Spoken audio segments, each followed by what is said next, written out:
Some years ago I converted this bus into an RV. You might remember me of one of my earlier videos. Realizing I did far too little with the bus, last year I lived in it for a month, in Austria.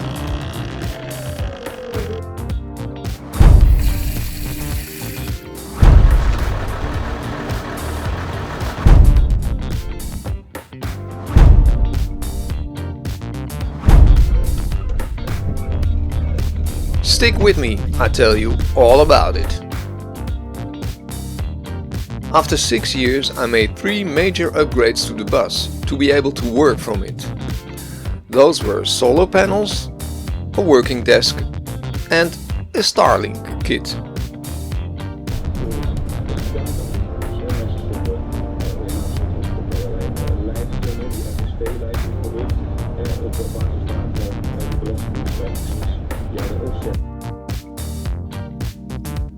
I searched on the line Amsterdam-Graz where I could go with a vehicle of 12 meters. And I did so with the apps Camper Contact and Park4Night. The results I put in Google Maps. When I had over 100 possible destinies, I picked the ones I liked the most and I put them in a map on my maps.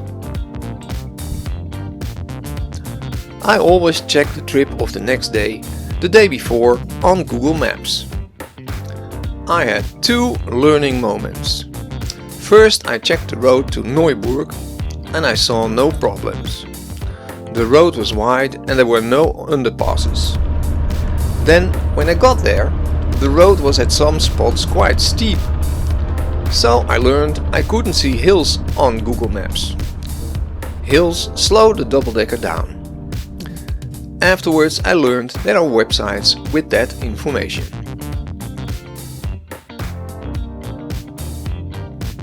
The second was a driveway to a campsite. Street View was not yet available over there, so I wasn't sure it would fit. But at that time I already developed a "we'll see" attitude. If it doesn't fit, it just doesn't.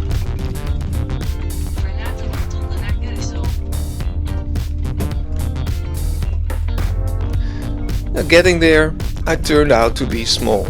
Because of the bend in the road, there was little space left, but it fitted, and that is what counts.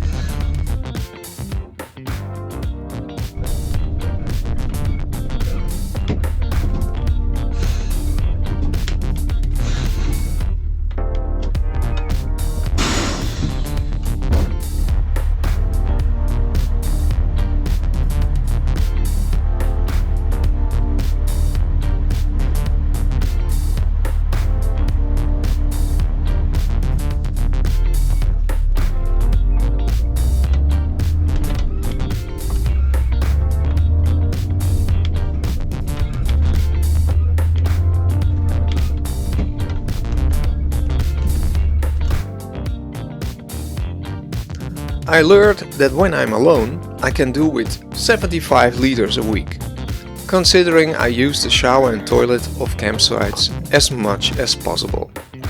So with 600 liters fresh water I could do months. When we were 3 of us, we used about 300 liters a week, with 1 tank, that is 2 weeks.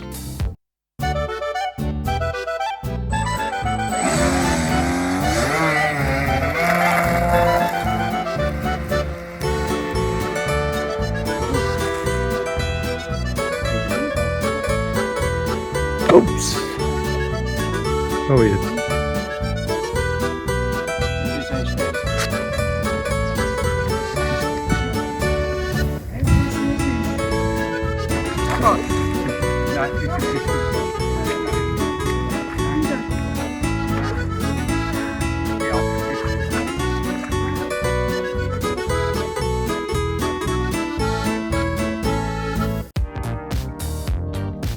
Most of the fresh water ends up in the grey water tank, filling it up first. Therefore it is recommended to empty it whenever possible. If you use the toilets from campsites as much as possible, you can do months with a 300 liters black water tank.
On this trip and on the campsites I chose, I could have done without Starlink.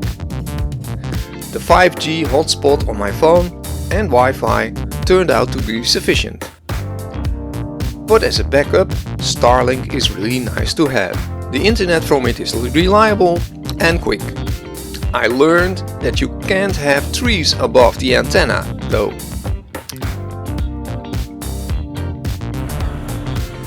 It is best to have the sun in the front of the bus in the morning. Then you have it at the door opening at night.